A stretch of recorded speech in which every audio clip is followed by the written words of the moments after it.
So ano nga bang pinagkaiba ng Putsu sa Taytay? So may pagkakahintulad itong Putsu sa Taytay pero magkaiba yung gamit at nuance nito. Kumbaga sa Tagalog, si Taytay ay kadalasan. Then si Putsu naman ay karaniwan. So para mas maintindihan natin, magbigay tayo ng example. Halimbawa sa work schedule natin, karaniwan natatapos ang trabaho ng 6 PM. So dito mapapansin natin na ito yung standard or normal rule. So parang sinasabi mo dito na normal schedule namin ay 6 PM. So in Japanese, Putsu wa rokuji ni shigoto ga owarimasu. So magbigay din naman tayo example, dito ganitong sentence din. So babaguhin lang natin, gagawin natin Taytay.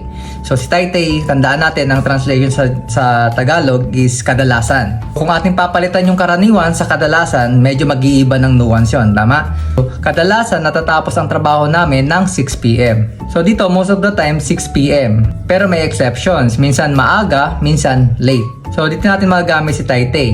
In Japanese, Taytay rokuji ni shigoto ga owarimasu. So next example. So dito naman sa pagkain ng breakfast, unahin natin si Putsu o karaniwan. So may sentence tayo dito, karaniwan kumakain ako ng breakfast. So ito yung normal habit mo na at expected mo na. So in Japanese, Putsu wa asagohan o tabemasu. So kung kay Taytay naman, mababago yung nuance. Sasabihin natin, kadalasan kumakain ako ng breakfast. So ibig sabihin, most of the days kumakain ka ng breakfast, pero minsan hindi. So in Japanese, Taytay asagohan o tabemasu. So next example, normal sleep time ko ay 10 PM. So dito makikita natin, kapag gumamit tayo ng Putsu, normal yon. So routine mo na yon. Ibig sabihin na ang sleep time mo talaga is normally 10 PM. So in Japanese, Putsu wa rokuji ni nemasu. So kapag kadalasan naman, kadalasan 10 PM ako natutulog. Mostly 10 PM pero may gabing late ka na natutulog. In Japanese, Taytay rokuji ni nemasu. So sana naintindihan niyo natin paliwanag sa pagkakaiba nitong